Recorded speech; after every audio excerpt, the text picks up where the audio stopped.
Well, apparently I got a job at least until May 18th. After that, it's been about a skip. Yeah. Well, what was the outcome? Well, the outcome was that I've breached protocol. Yeah. And I've also breached, the code of ethics. Yeah. The penalty is a letter of reprimand. Reprimand, yeah. And no dismissal. But any obvious discipline that's required down the road could be anything from additional reprimand or dismissal. So I mean that's the backdrop to all this. It's a bit undignified after 35 years. And of course I disagree with with what they're saying. I brought a friend in, and as is the tradition, the routine over the last 35 years, and that's what it is. So I was puzzling about reading over some of the things. You're the steward for the union. Shop steward. So you're also protecting jobs for the people who, that is your responsibility. So how does this become a breach of your protocol in order to speak to somebody about it? Well, I mean, I don't know. I guess that's one management is going to have to explain. Yeah. The things that I've done has been in keeping with the roles and responsibilities of the shop steward. Yeah. And I haven't done anything. I don't believe to breach the rules of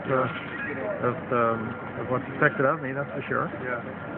But the idea that I would have a breach of the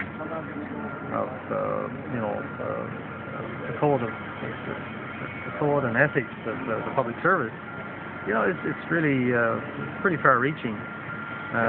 The idea, apparently, that I had mentioned to Ryan Cleary, because he requested that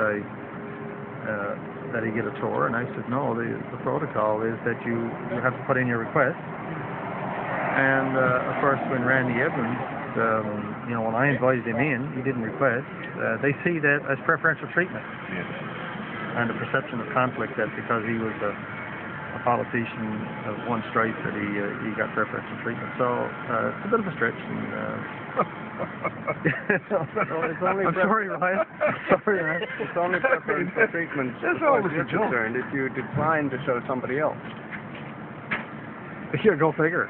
I think it's all part of the bizarre behavior of government. They're so desperate to reach out, I think, with some instrument of intimidation, that they've decided that this is where they go. So I'm now considering my options, and on the one hand, I feel that I should appeal this in whatever fashion I need to, including harassment for going about and doing my job the way that I should do it. Or not appealing it because I'm worried that it's diverting away from the real issue, and that if I engage in this kind of activity, that it becomes an issue between Merv Wiseman and the Canadian Coast Guard, or the ministers responsible, and I'm not interested in racing to the bottom with them. And so I'm interested in keeping the centre issue alive, in the hopes that we can make some sense out of all this, and try to keep the centre intact. I mean, that's the main objective. The coalition's still alive, is it? Coalition is alive, and there's activities planned, and hopefully, throughout the month. I've just learned, and I think this is important now that and our attention is getting away from this. I've just learned over the last couple of days that the Auditor General is going to do an exercise of discovery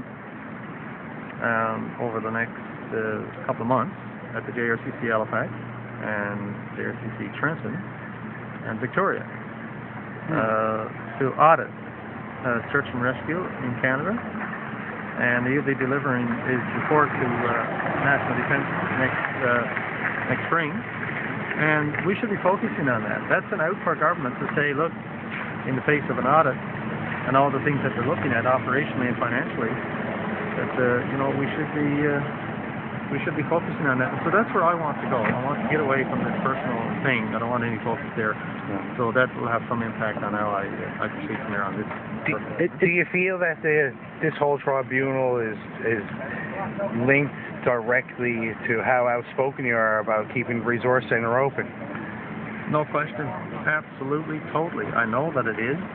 It's part of what they did with the other two people that spoke out. The person in Halifax was severed from the Joint Rescue Coordination Center for speaking out over something just as trivial. And the person at the Marine Rescue Sub-Center in Quebec was severed from his contract as a rescue coordinator because he spoke out. And I think I'm part of that. And you know, we'll see where that goes. That's very unfortunate, and I just want to move on away from that and get into what the real issues are. Yeah, and that's the closure of the Marine Rescue Sub-Center. I got one question for you. At a time when people are dying because they don't have this crucial service here, and you're speaking out, do you feel that it would be a better time to have politicians in and have people in that are making the decisions come and check out the facilities and check out what they're actually cutting here? Well, lives are at stake? Yeah, of course. I mean, that's been the essence of our position. We've made our own arguments, but we have said, look, we'd like to step back, from the cameras and the media and the public, and we'd like for some better analysis and better assessments to be made, and that includes politicians. We've put out a public call for the Premier of this province, and for other ministers to come into the centre all the time. This is where we would like to be able to stand back from all that and not have to speak publicly. But nobody's listening to that. So if somebody, like Mr. Edmonds, comes into the centre the way that he did as a friend, I think we should look at that as a positive. Because we know that Randy Edmonds has been an active member of the ground search team, of the recovery of Burton Winters, a Coast Guard auxiliary. He's a ship's officer, and there's a ton of people that should be into the centre to try to make our case, keep the centre, and keep people's lives from being lost in this problem. Absolutely. It's a good point. So you're working like a hero and an activist trying to do positive things for the community, and they're trying to shut you down. It's basically what's happening. I'm just acting like a common folk with issues and concerns. I have a family who's at sea. I have 5 brothers who are out there working today, and I'm concerned for their safety. And my fellow Newfoundland and Labradorians, I have big concerns because I know what can happen. My 35 years experience tells me that, and that's my concern. And because the centre is going to close, I mean, it's pretty inevitable now. Newfoundlanders are going to lose their lives at sea because this centre is closed. There's no doubt about that. There is absolutely no doubt about it. I mean, that was determined before the centre opened, that lives were being lost because we didn't have a Marine Rescue Sub-Center. And all the things that it brought, including local knowledge, issues around dialect and the environment, and because of that we were established. And there's nothing that has come about since then to say that anything has changed. Absolutely nothing. We would defy that, and we would challenge anybody, including the minister, to come forward. Well, thanks a lot, Merv. Thank you very much. Thanks for is it all right if we use this footage? Sure. Absolutely. Thank you. You know about Ram Myers?